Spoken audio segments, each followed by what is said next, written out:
Hello and welcome everyone. I am Shuja Ch for Happy Life Circle and you are watching Dynamic Happiness video series. In previous episodes, we discussed that pursuit of happiness is a universal phenomenon. And this is true that when we are happy, we enjoy the life and health and relationships more. When we are happy, we are productive and better able to deal with the setbacks. But the big question is, how do we achieve happiness? This video series of Dynamic Happiness itself is an endeavor to answer this big question that how can we attract and create happy life for us and for the people and the world around us. In fact, there are many ways to reach happiness. Some of the ways include training your mind for happiness, spending money on others, spending time on others, and following authentic guidelines that has already worked for people to cultivate well-being and happiness in their lives. In this regard, in future episodes, I will be talking about beliefs and the habits of happy people, so that instead of reinventing the wheel, we can learn from their lifestyle and thought patterns. And so we can realign ourselves with better, healthier, and happier life. To understand better about the contributing factors of a happy life, today we are going to look at what are the actual elements or building blocks of happiness. If you have not already heard about Professor Martin Seligman, he is one of the founders of positive psychology. He developed a model of 5 core elements of psychological well-being and happiness. It is called PERMA Model. This model intends to help people to figure out the fundamentals of happiness. PERMA is an acronym that makes up 5 important building blocks or elements of well-being, and these elements are: P is for positive emotions, E for engagement, R is for relationships, that is positive relationships, M stands for meaning and purpose, and A is for achievements and accomplishments. Let's talk about these elements one by one and know that how we can help ourselves to improve upon each of these fundamental building blocks of happiness. So first on the list is P, and P is for positive emotions. This element is perhaps the most obvious building block of happiness. However, focusing on positive emotion is not limited to just getting a smile on your face. It is actually an ability to remain overall optimistic and view past, present, and future from a positive perspective. In last episode, we talked about 2 different types of positive emotions, pleasures and joys. In summary, we know that pleasures are temporary positive feelings, and pleasures relate to satisfying bodily needs like hunger, thirst, sleep, comfort, sex, etc. And to get positive emotions from pleasures, we remain dependent on outside resources. While on the other hand, joys come from within, like intellectual stimulation and creativity, for example. Joys are rather long-term and stable positive emotions. Joy in action can be seen when we observe children screaming with delight as they run and skip in the mud, or when they build snowmen and throw snowballs on each other. Joy also involves being intellectually challenged and standing up to it. Imagine the smiles of contentment and enjoyment over the face of a 10-year-old kid when he was able to put a jigsaw puzzle together, which required some careful figuring and concentration. Such joyful positive emotions are crucial for our well-being. It can help people to enjoy the daily task and their challenges while remaining optimistic about what is happening now and whatever the eventual outcomes may be. What you can do to improve upon this element of well-being and happiness in your life. For that, ask a question from yourself. Is my current life bringing me positive emotions and joy in abundance? If it does, then you can ask what you can do to experience it more. And if it doesn't, then ask what you can do to experience some positive emotions or joy. For example, you can identify your own creative strengths and allocate yourself more time to do the things you really enjoy. You can also revisit your childhood and teenage to identify the activities you used to love. Try meditation for peace, calm, and other benefits of it. Cultivate gratitude in your life. Gratitude, no doubt, is a miracle positive emotion with a number of benefits. Second on the list is engagement. According to Martin Seligman, in humans, we have an inbuilt need to indulge in engaging activities in order to get good feelings.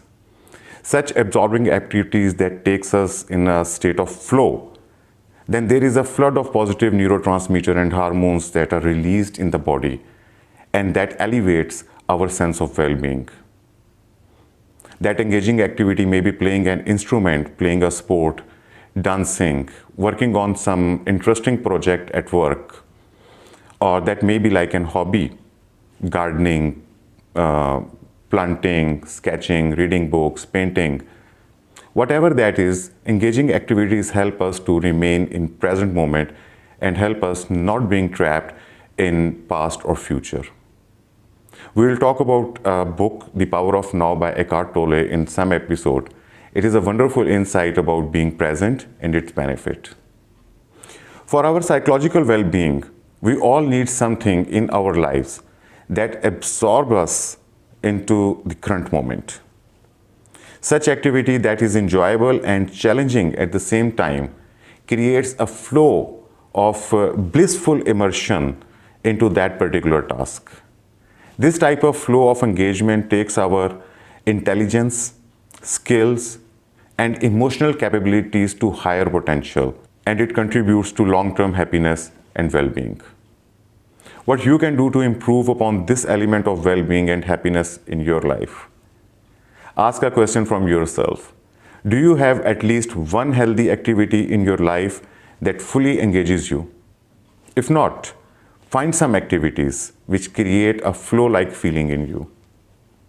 Also identify the areas in your life where you want to have more or maybe less of your engagement. You may also try to identify and eliminate distractions that are stopping you to find your flow. Number 3 on the list is relationships in PERMA model. We all know that laughing with a best friend is much more positive than laughing just at your own. Similarly, enjoying a great view with your partner brings more satisfaction than enjoying the same view just by yourself. Beside your close family, you can feel positive emotions with many different people or groups. But the question is, how authentic is someone's connection to the people around him? What is the quality of interactions with colleagues, friends, families, and other social connections?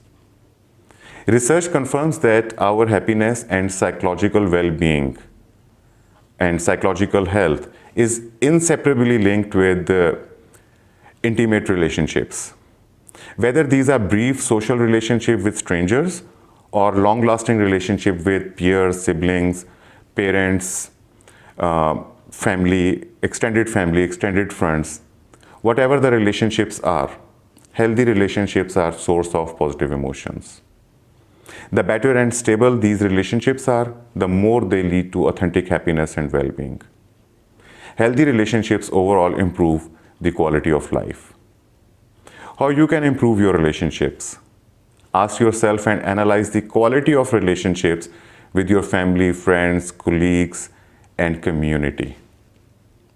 Ask yourself that if you need to improve your relationships and socializing skills, for example, learning effective communication, active listening, and you may think about the need to give more or maybe less time to some of the relationships. You may also like to work on the relationships that needs to be strengthened or which needs to be even ended. In PERMA model on number 4, we have meaning. According to psychologist Rollo May, true happiness comes from creating and having meaning in life rather than from the pursuit of pleasure and material wealth. It is suggested that everyone should ponder upon such questions like what is a person's purpose in life, and in which way does he contribute to the world around him and society in general.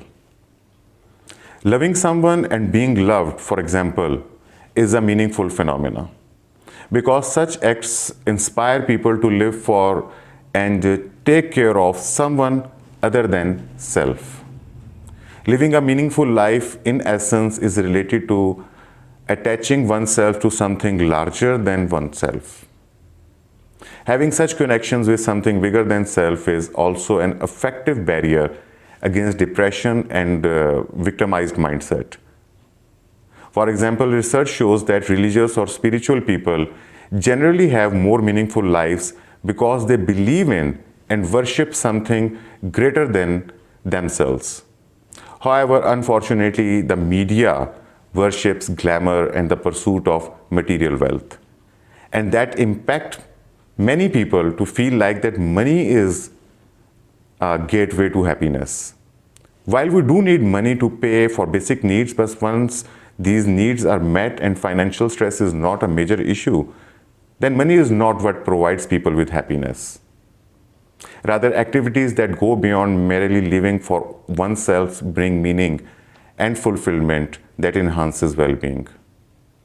For example, taking care of the well-being of family and other people, reaching out to help those in need, offering assistance to deserving, being a shoulder to someone in pain, and volunteering to help clean the park or the community are some of the examples.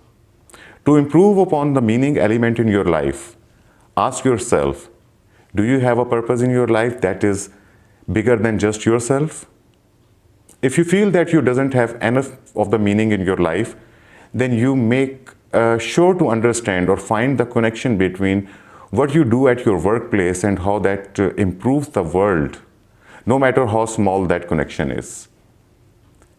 You can also look for the meaning outside the work. To do this, consider volunteering your time or money or both for a good cause. You can look for the ways in which you can improve the life of the people around you, not for the satisfaction of ego, but for the sake of doing it. And finally, on number 5 of the PERMA model, we have achievements and accomplishment. This is about a sense of performance and success. This is about constantly challenging yourself and finding the opportunity to strengthen and improve your skills.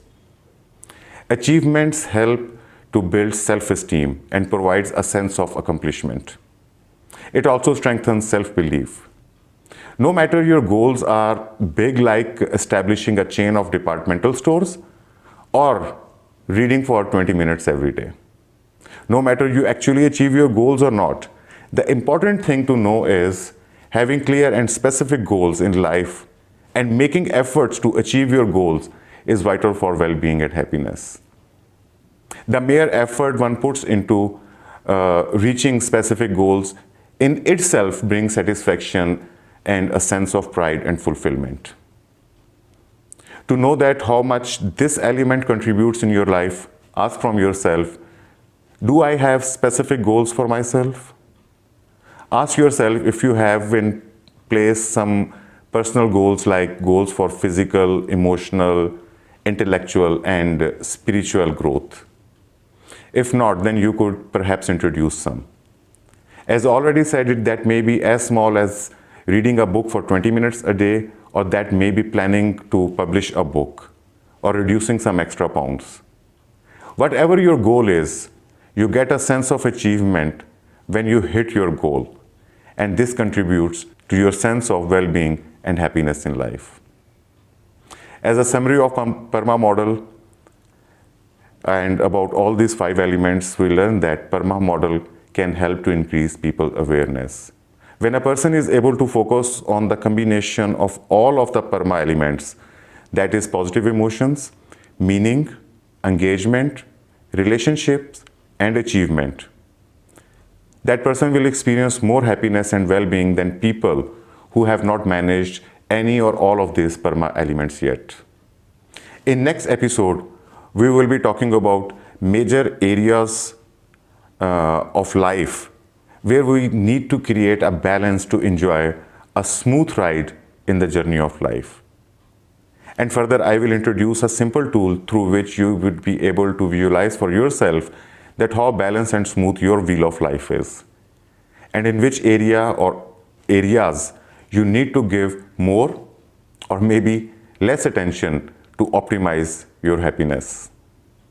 Until next time, I am Shuja Chaudhary for Happy Life Circle.